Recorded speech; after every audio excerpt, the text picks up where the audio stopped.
আমি এখানে মশলা নিয়ে নিয়েছি তেজপাতা, চিকেন মশলা, গরম মশলা, এটা হচ্ছে লঙ্কার গুঁড়ো, পেঁয়াজ রসুন পেঁয়াজ নয় আদা রসুন বাটা, নুন, এটা হচ্ছে গোলমরিচ, এটা হচ্ছে তন্দুরি মশলা, এখানে আছে হচ্ছে দারচিনি, এলাচ আর লবঙ্গ। এখানে আমি চিকেন নিয়ে নিয়েছি যেটাতে আমি ইয়াকনি পোলাওটা বানাবো। এটা হচ্ছে বেরেস্তা করব, জানি মোটা মোটা করে হয়ে গেছে পেঁয়াজগুলো, আমি আর একটু পাতলা পাতলা করে কেটে নেব। আর এটা হচ্ছে আলু। তো চলো রান্নাটা দেখাই তোমাদেরকে। হচ্ছে পোলাওয়ের চাল। এখানে আমি চিকেনটা ম্যারিনেট করে রেখে দিয়েছি, এবার আমি বেরেস্তাটা ভেজে নেব। বেরেস্তাটা আমি দিয়ে দিয়েছি ভাজতে। এটা আমি একদমই লো আঁচে দেবো যাতে আস্তে আস্তে এটা হয়, আর ঠিক মানে হাইতে দিলে কি হবে পুড়ে যাবে, তো লোতে দেওয়া উচিত। আর এটা একদম ব্রাউনিশ হয়ে গেলে এটা আমি নামিয়ে নেবো। ভাজা হয়ে গেছে। এটা আমার চিকেনটা যেটা ম্যারিনেট করতে দিয়েছিলাম, চিকেনে অপশনাল ছিল দই, তো আমার বাড়িতে দই নেই এখন এই মুহূর্তে, আমি অর্ডারও দিই তাই দই ছাড়াই করছি।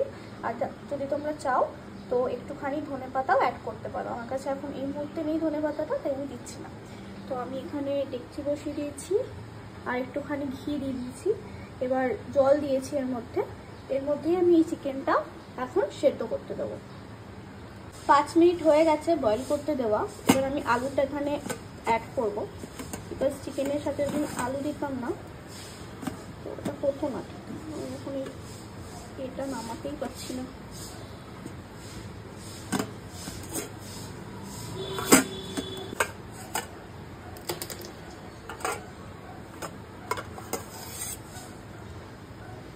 দেখতেই পাচ্ছ বেশ সুন্দর লাগছে দেখতে।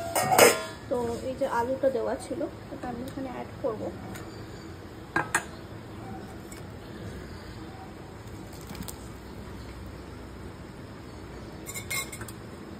আর আলুটা একটুখানি নাড়িয়ে দেবো, চিকেনটাও নাড়াবো কারণ হাই ফ্লেম ছিল তো চিকেন পুড়ে যেতে পারে, তাই একটু জাস্ট দেখে নেবো ঠিক সিদ্ধ কতটা হয়েছে। তো দেখো চিকেনটা কিন্তু অনেকটাই সিদ্ধ হয়ে এসছে, আর বেশিক্ষণ না, আর 10 মিনিট রাখবো, রেখে চিকেনটাকে নামিয়ে কষিয়ে নেব। তো এখানে চিকেনের যে স্যুপটা ছিল মানে যে জলে আমি বয়েল করেছিলাম সেই মানে জলটা আমি আলাদা করে দিয়েছি, আর চিকেনটা আমি এখানে আরও তেল দিয়ে এখন কষাবো। আর এই যে জলটা আছে না, চিকেনটা কষানো হয়ে গেলে এই জলেই আমি রাইস অ্যাড করে ফোটাতে দেবো, তবেই আমাদের ইয়াকনি পোলাও যেটা ওটা হয়ে যাবে। তো ফার্স্টে এই চিকেনটা কষিয়ে নিই ভালো করে। এখানে আমি চিকেনটাকে কষানোর জন্য পেঁয়াজ আলাদা করে কেটে দিয়েছি, চিকেন মশলা দিয়েছি, লঙ্কার গুঁড়ো দিয়েছি, সর্ষের তেল দিয়েছি, আর স্বাদ মতো নুন দিয়েছি। আর একটুখানি এটা কষে গেলে হালকার মতো একটু চিনি দিয়ে দেবো। তো যেমন বললাম যে দই ছিল না আর ধনেপাতাও ছিল না, তো আমি ব্লিঙ্কিট থেকে অর্ডার দিয়ে ধনেপাতা দই এনেছি, আর একটা বোলেন প্যাকেটও এনেছি যে রায়তা বানাবো বলে। তো ভাবলাম যখন এত ভালো করে রান্নাটা করছি যেগুলো নেই সেগুলো আমি অর্ডার দিয়ে দিই। তো এটা হচ্ছে ব্লিঙ্কিটের ধনেপাতা দই, আর এর মধ্যে একটা দইয়ের প্যাকেট আর দুধের প্যাকেট আছে, যেখানে ভালো থাকবো তো 4 প্যাকেট থেকে লাগবে দুধের প্যাকেট। দইটা উঠে যাবে।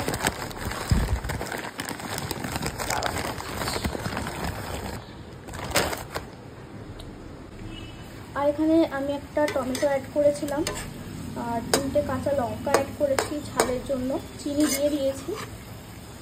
তো এটা হয়েই এসছে প্রায়।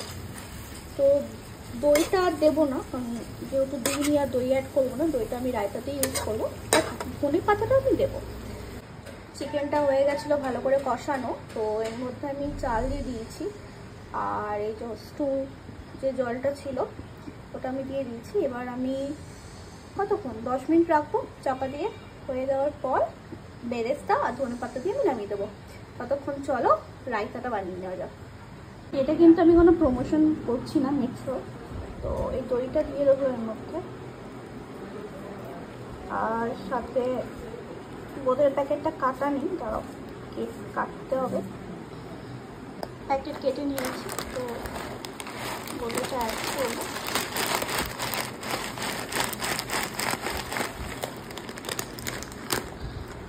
সাথে সাথে মশলাগুলো অ্যাড করে নেব। চাট মশলা প্যাকেটটাও কেটে নিয়েছি, এটাও আমি দিয়ে দেবো এর মধ্যে।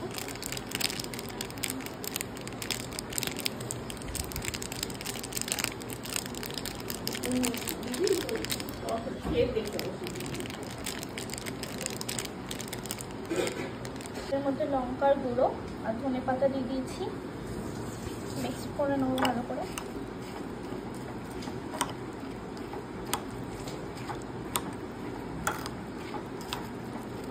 আর একটু দই লাগবে, দইটা অ্যাড করে দিচ্ছি। ততক্ষণে দেখে নিচ্ছি যে রাইসটার কি অবস্থা।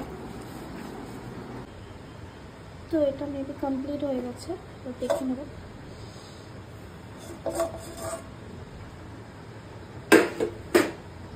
গ্যাসটা আমি অনেকক্ষণ আগে বন্ধ করে দিয়েছিলাম।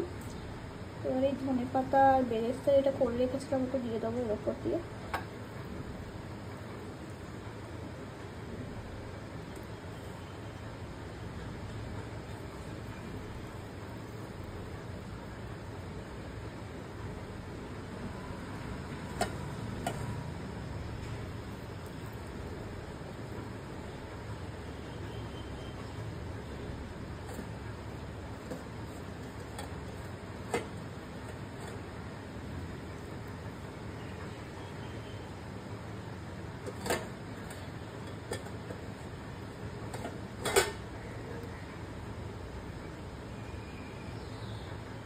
চলো, তো বিরিয়ানিটা আমার হয়ে গেছে ডান।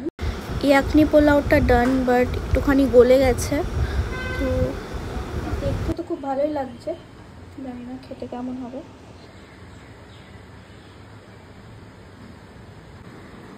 এবার জাস্ট দেখাবো আলুটা কেমন সেদ্ধ হয়েছে। দেখো চিকেনটাও